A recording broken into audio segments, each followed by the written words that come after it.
அன்பார்ந்த முருக பக்தர்கள் வணக்கம். நான் ஜெயமிஸ்கே கோபி. உலகெங்கும் வாழும் முருக சொந்தங்கள் அனைவருக்கும் வணக்கம். மகா கந்த சஷ்டி திருவிழா ஆரம்பமாயிடுச்சு. அது பற்றின காணொளி நாளை புதன்கிழமை காலை 9 மணிலேருந்து 10 மணிக்குள்ளே வரும். கொஞ்சம் பெரிய காணொலியாக இருக்கும். காரணம் எல்லா முருக பக்தர்கள் சந்தேகங்களும் கேள்விகளும் யார் அதிகமாக எந்த சந்தேகம் கேள்வி கேட்டிருந்தாங்களோ அதெல்லாம் நான் சேகரித்து வச்சு அதெல்லாமே எடுத்து நோட் பண்ணி பதிவு பண்ணியிருக்கேன். அதனால் கொஞ்சம் பெரிய காணொலியாக இருக்கும். நேரம் எடுத்து பாருங்கள். கண்டிப்பாக உங்கள் மனசில் இருந்த எல்லா கேள்விகளுக்கும் அதில் பதில் இருக்கும்.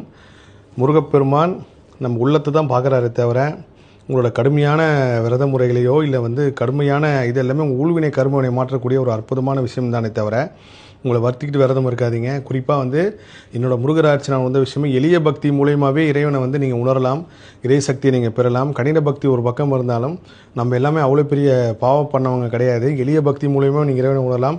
முழு காணொலி நாளை புதன்கிழமை கந்த சஷ்டி முதல் நாள் காலை 9 மணிலேருந்து 10 மணிக்குள்ளே வரும். எல்லா புகழும் முருகனுக்கு.